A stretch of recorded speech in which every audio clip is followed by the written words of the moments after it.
Olá, boa tarde a todos. Bom, a proposta desse vídeo é discutir os 15 maiores erros que são produzidos pelos alunos num trabalho acadêmico. Antes de começar de fato a discutir esses erros, cabe algumas ressalvas. Primeiro, ressaltar que todos esses erros são cometidos por alunos independente da sua titulação, independente de ser alunos de graduação, de mestrado, doutorado e até mesmo pesquisadores e professores. São erros que costumam aparecer em várias nuances. Claro, uns mais, outros menos. A experiência também de produção de um trabalho científico promove a diminuição desses erros, mas são erros que a gente costuma encontrar nos trabalhos, seja a dissertação, tese, um artigo científico, seja um trabalho de uma disciplina. São erros que aparecem em todos os tipos de trabalhos acadêmicos e independente da titulação dessa pessoa. Então, outra ressalva que vale apresentar é o fato de que todos esses erros têm muito a ver com o método de escrita do aluno. Então, tem uns que costumam ser mais descritivos, alunos que costumam apresentar detalhes mais elaborados na sua escrita, que de repente pode não cometer um ou outro desses erros. O terceiro ponto que vale ressaltar é o fato de que não tem uma ordem de erros, no sentido de que o primeiro erro a ser discutido é o que é mais cometido e o último é o menos cometido. Não fiz uma ordem crescente ou decrescente, apenas listei os 15 maiores erros que a gente encontra nos trabalhos acadêmicos. Vamos lá?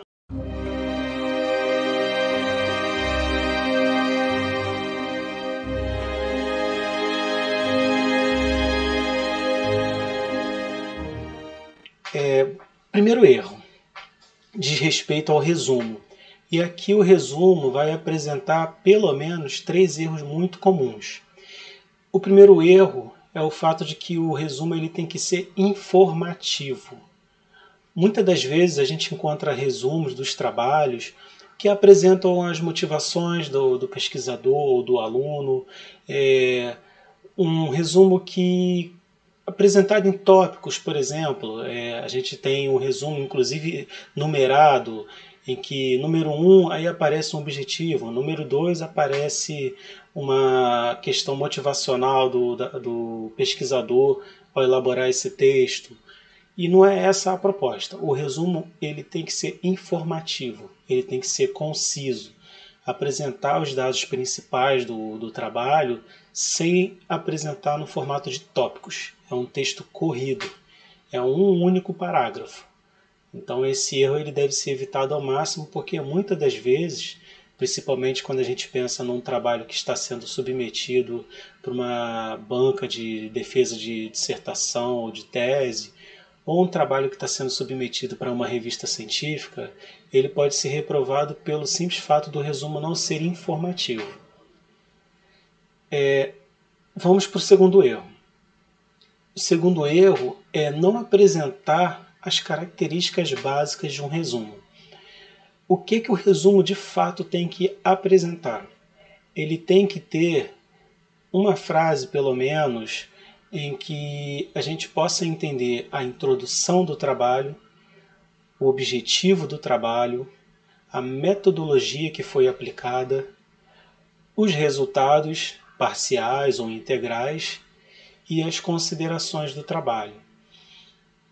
Quando a gente apresenta esses 5 tópicos no resumo, a gente pode dizer que de fato o resumo está completo e o trabalho está sendo de fato ganhando a visibilidade que ele merece no momento de apresentar para uma banca ou de submeter para uma revista científica.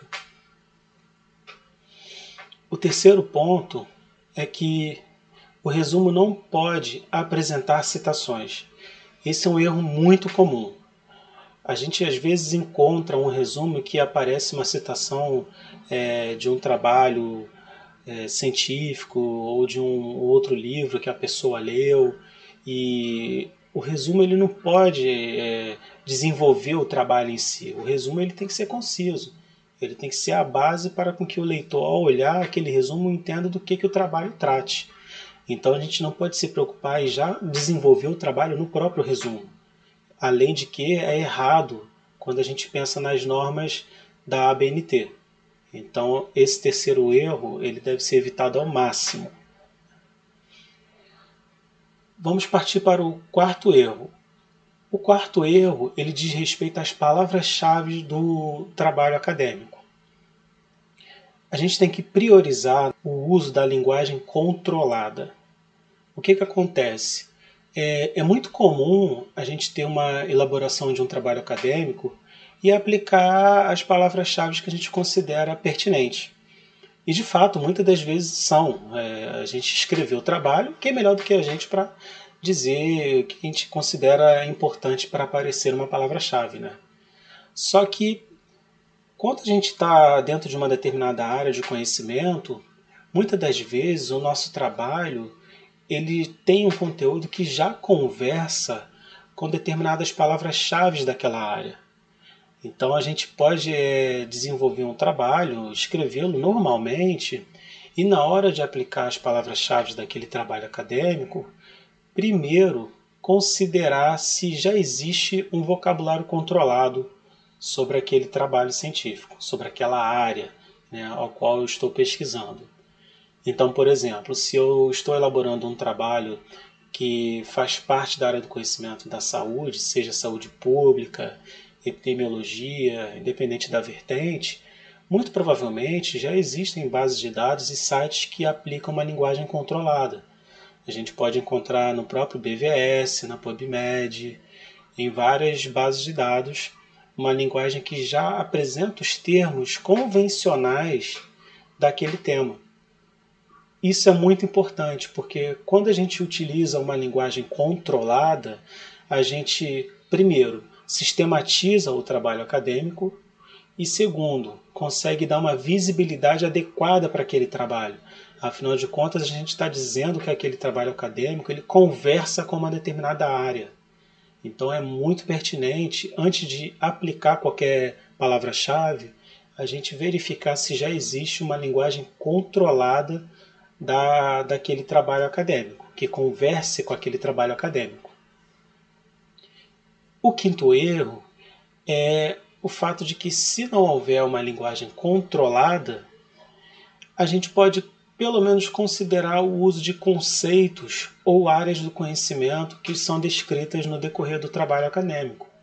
Então, por exemplo, se eu faço uso de um determinado conceito da área da educação e eu verifico que nas bases de dados de educação, que as revistas científicas não possuem uma linguagem controlada em que aquele conceito aparece, a gente pode sugerir esse conceito nas palavras-chave.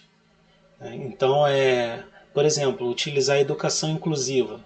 Digamos que esse conceito educação inclusiva não seja utilizado em nenhuma linguagem controlada.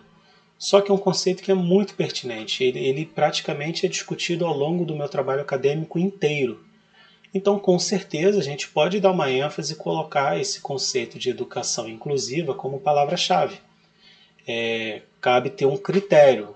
A gente não pode colocar uma linguagem natural, ou seja, uma linguagem própria do autor, de forma aleatória. Na ausência de um vocabulário controlado, a gente escolhe minimamente os conceitos que a gente utiliza no decorrer do trabalho e ainda pode acrescentar as áreas do conhecimento ao qual aquele trabalho conversa, como, por exemplo, educação, biblioteconomia, psicologia, áreas afins. São conceitos genéricos, mas pelo menos conversa com o que está sendo escrito. Partindo para o sexto erro, nós vamos elencar várias questões que dizem respeito ao problema de citação nos trabalhos acadêmicos. Então, o sexto erro diz respeito a fazer uma citação no próprio resumo ou considerações. Como eu já falei para vocês, a gente não pode colocar uma citação de um autor no resumo e também não podemos colocar nas considerações. Por quê? A parte das considerações diz respeito ao nosso pensamento, ao que já elaboramos a partir da nossa própria escrita. Então é contraditório a gente colocar uma citação de um determinado autor justamente na parte em que a gente pode se dedicar a escrever a nossa experiência, o nosso olhar para aquele texto, para aquela pesquisa que nós elaboramos. Então, por conta disso, e claro, também por conta das normas da BNT, não é o correto aplicar o uso de citações em resumos e considerações. O sétimo erro diz respeito a citar autores em caixa alta, quando estes estão fora dos parênteses. Isso é errado. A gente não pode colocar o nome de um autor em caixa alta fora dos parênteses, porque fere um dos princípios da norma BNT 10.520, que diz respeito às técnicas de citação dos autores das obras em trabalhos acadêmicos. Então a gente deve evitar ao máximo. Esse sétimo erro ele tem a ver também com o oitavo erro, que diz respeito à citação de autores em caixa baixa quando estão dentro dos parênteses. Ou seja, a gente está falando de uma inversão. Dentro dos parênteses, o correto é a gente citar autores em caixa alta, sempre. E fora dos parênteses, a gente pode citar os autores em caixa baixa. O nono erro diz respeito ao esquecimento das aspas, quando a gente está tratando de citações com até 3 linhas no texto. Ou seja, a gente lê um texto qualquer, digamos que eu estou lendo uma obra do Foucault, Vigiar e Punir, e tem uma parte muito relevante ali que eu tenho que aplicar no meu trabalho acadêmico. Eu pego aquele trecho e literalmente copio e colo dentro do meu trabalho. Isso não está errado, não é plágio. Desde que aquele trecho, se tiver no máximo 3 linhas, a gente coloque em aspas, porque é justamente para a gente sinalizar ao autor de que aquele trecho foi retirado de uma outra obra e que ele serve para agregar ao trabalho acadêmico que está sendo escrito. Isso é um erro ao qual a gente não pode esquecer de forma nenhuma, porque se a gente esquecer de colocar as aspas, primeiro, o trabalho pode ser acusado de plágio, afinal de contas vai ser uma parte do texto em que não foi a nossa escrita, não foi o nosso pensamento, a gente se apropriou de uma obra. E segundo, a própria confusão também do texto.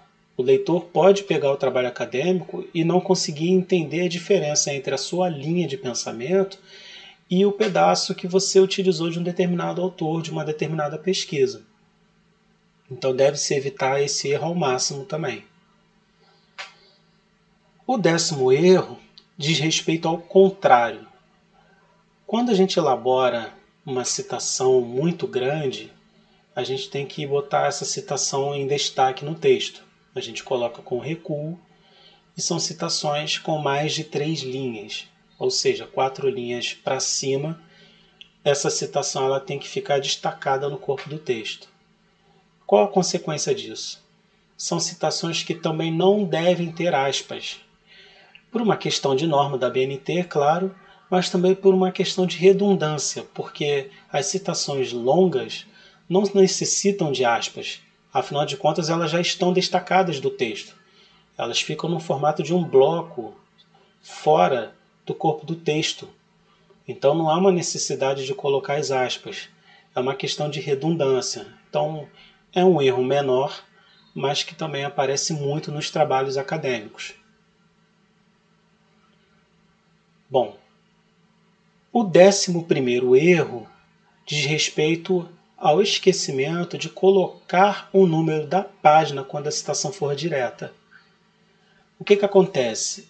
Muitas das vezes a gente está elaborando o texto, a gente escreve um monte de coisa, a gente cita vários autores, várias obras, e nesse corre-corre, a gente tem prazo para cumprir, a gente tem o orientador perturbando, chamando para entregar o trabalho, porque tem que defender logo e tudo mais. A gente verifica que muitas das citações não apresentam a paginação. Isso é muito complicado porque ao mesmo tempo que deixa o texto confuso, em que a gente não sabe se de fato aquela citação procede, se não é um plágio, a gente também não sabe de que obra ou de que página aquele conceito, aquela frase está tratando. Muitas das vezes colocar só o nome do autor e a data não necessariamente vai permitir com que a gente identifique a obra que aquela pessoa utilizou na pesquisa. Porque a obra pode ter várias edições, reimpressões, então a data não é o suficiente. Por isso que também é necessária a paginação. E claro, essa paginação ela é obrigatória quando a citação é direta. A gente não pode esquecer desse detalhe. Partindo agora para os erros que dizem respeito à referência, vamos entrar num 12º erro, que é esquecer de colocar o nome do autor na obra. Parece uma coisa boba, parece uma coisa inimaginável, mas acontece muito. A gente elabora o texto fica grande, a gente tem que entregar um trabalho de 15 páginas, de 40 páginas. Quando a gente está falando então de uma dissertação de mestrado ou de uma tese de doutorado, a gente pode estar falando de um trabalho com 100 páginas, com 300 páginas, e é natural a gente deixar a etapa de revisar as referências para o final. Nessa brincadeira, a gente está falando de vários textos que foram utilizados no trabalho, de vários autores. E acaba que, tanto por desconhecimento quanto esquecimento, muitos dos autores não aparecem nas referências. Às vezes o autor foi citado, a gente tem o nome do autor no corpo do texto, mas não tem na referência. Isso é péssimo para o trabalho acadêmico, porque tira a qualidade do trabalho. A banca, ao olhar o trabalho, vai pensar que, bom, aqui a gente não tem garantia nenhuma de que essas referências foram utilizadas, porque não tem nem o nome da pessoa que você utilizou na sua pesquisa. E quando a gente está falando de uma revista científica, a gente simplesmente está falando da reprovação desse trabalho, porque uma revista científica ela depende do embasamento daquele trabalho. Se a gente submete um artigo científico para uma revista e o parecerista olha aquele trabalho e verifica que não há uma referência ou que não há o autor daquela referência, para todos os efeitos é como se não houvesse uma fonte. Então, muitas das vezes, um trabalho que está bem escrito, com um português adequado, com uma linguagem técnica bem robusta, pode ser reprovado ou danificado no processo de avaliação por uma questão simples. Então, a gente tem que ter esse cuidado. O 13º erro diz respeito à ausência de padronização dos nomes nas referências. É muito natural, e aí eu não falo só nível Brasil e sim mundo, a gente encontrar trabalhos acadêmicos em que algumas obras a gente tem o nome do autor, outras não tem o nome, outras o autor está com o nome abreviado. Isso é um complicador muito grande, porque primeiro envolve a questão da padronização. A gente precisa com que todas as referências tenham uma padronização de como os autores vão aparecer. A gente não pode, por uma questão de norma técnica mesmo de documentação, apresentar autores abreviados, outros não, e obras até sem o nome do autor, a menos que de fato a obra não tenha o nome de um autor declarado. Aí tudo bem. Isso é um complicador. A gente tem que ter uma padronização. Se a gente optar por colocar o nome por extenso dos autores, todas as referências devem apresentar o nome por extenso dos autores. Ou, se optarmos por abreviar o nome desses autores, todas as referências citadas no trabalho acadêmico devem abreviar o nome dos autores. Um detalhe também que é muito importante. Se a gente pensa que o nosso trabalho acadêmico deve ter visibilidade, eu recomendo, é recomendável inclusive pelas normas, que o nome dos autores não sejam abreviados. Por quê? É muito difícil a gente localizar determinadas fontes, determinadas obras, quando o nome desses autores às vezes estão abreviados. Um exemplo bem básico, se a gente pensa num autor que ele publicou um texto sobre a questão do trauma na infância, ou uma questão de recuperação da informação. E a gente sabe que o nome dele é Jorge Silva, por exemplo.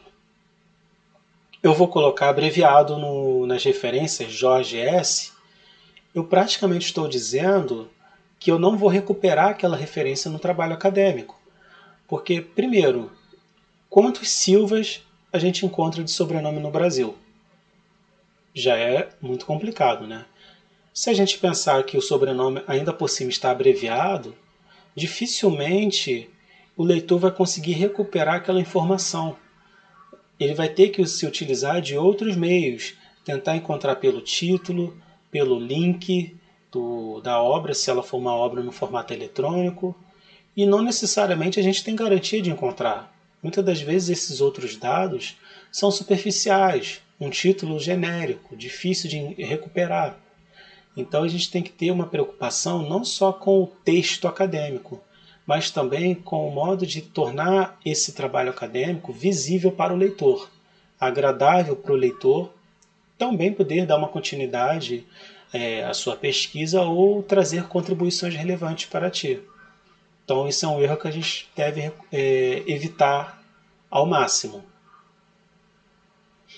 O 14º erro diz respeito a realçar trechos que não correspondem ao título da obra. Então, por exemplo, a gente elaborou o texto, escreveu, utilizou de várias obras de vários autores, e a norma da ABNT ela obriga com que a gente realce o título daquela obra, ou a editora, ou o nome do jornal, se a gente, por exemplo, citar um jornal, seja impresso ou eletrônico, né? Então, isso é necessário para destacar de fato o nome daquele material que a gente pesquisou. Porque, por exemplo, muitas das vezes a gente pode desenvolver um trabalho acadêmico e não utilizar a obra inteira na pesquisa. De repente a gente utilizou só um capítulo de um livro, né? Ou um artigo que compreende uma coletânea de artigos, um trecho. Então há uma necessidade da gente ter um cuidado em destacar de fato o título ou o nome da obra, para com que o pesquisador, o leitor que venha ter acesso ao seu trabalho acadêmico, compreenda que aquela parte que está destacada, de fato, é o nome da obra que você citou.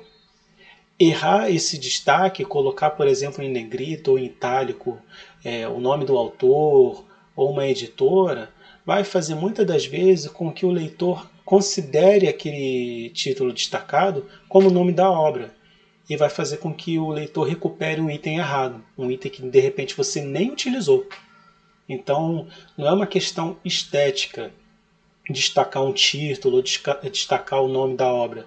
É uma questão muito importante quando a gente pensa numa qualidade de uma elaboração de um trabalho acadêmico e, por conseguinte, na recuperação da informação contida naquela obra, naquele material científico.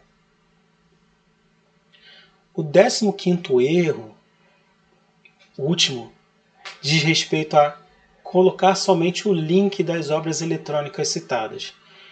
Esse é um erro muito comum e desses 15 maiores erros de uma produção de um trabalho acadêmico, dá para a gente dizer que é um erro que acontece muito independente da titulação do pesquisador.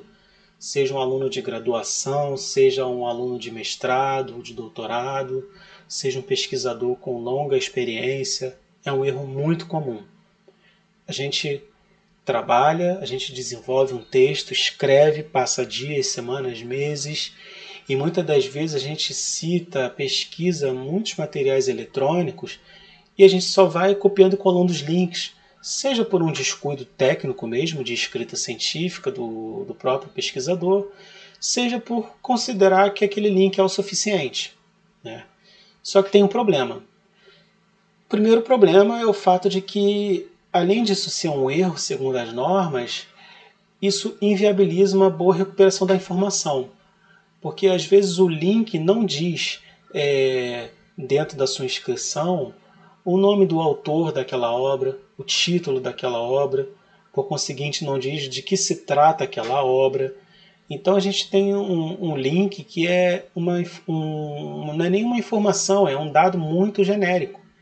Não dá para se utilizar numa recuperação de informação adequada.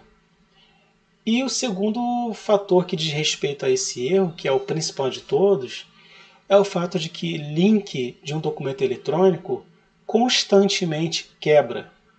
Ou seja, um documento eletrônico que eu citei, fiz a referência dele colocando apenas o link no trabalho e entrego para um leitor, submeto para uma revista, no mesmo dia, se bobear no mesmo minuto, aquele link pode quebrar. Seja porque o servidor onde aquela obra eletrônica está hospedada acabou, seja por uma variação na qualidade da internet de uma determinada editora eletrônica, ou seja porque o site simplesmente acabou, o organizador do site, o dono do site resolveu excluir a conta. Enfim, vários fatores podem propiciar a quebra desse link. E aí qual é a consequência? A gente tem um trabalho acadêmico que tem várias referências eletrônicas em que a gente não consegue acessar. Os links estão quebrados, estão com erro, podem direcionar a um vírus, ou seja, é estritamente importante ter um cuidado na construção das referências dentro de um trabalho acadêmico, principalmente quando citamos trabalhos eletrônicos, porque essa questão de link quebrado é um dos grandes erros que a gente comete e inviabiliza uma boa qualidade do trabalho e a recuperação do mesmo, seja numa base de dados, numa revista científica e a própria aprovação do trabalho dentro de uma banca.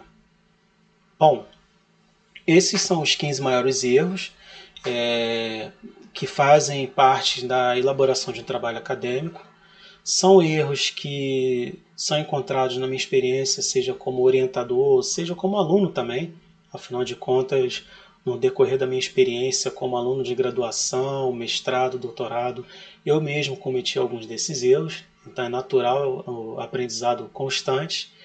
E são erros que são encontrados em muitas categorias de usuários, como eu falei, independente de ser um aluno iniciante ou um aluno já de grande titulação ou professor. E são erros também encontrados em trabalhos que eu analiso, seja como professor orientador ou trabalhos que eu elaboro a normalização daquele documento, segundo as normas da BNT. Então, são erros que costumam atrapalhar na qualidade do trabalho, que de fato deixam o trabalho bem ruim e com baixa ou zero visibilidade quando alguém vai recuperá-lo. Bom, espero que o conteúdo tenha sido importante, ou pelo menos interessante para vocês. Se acharem importante, deixe o like no vídeo. Também pode se inscrever no canal e não esqueça também de ativar o próprio sino para com que você possa receber o aviso quando novos conteúdos forem disponibilizados nesse canal. E essas ações elas são importantes não só para o funcionamento do canal, mas também para a divulgação das novas informações. Por fim, críticas, sugestões, dúvidas são muito bem-vindas, portanto, podem ser feitas nos comentários e com toda certeza eu irei responder. Bom, até a próxima.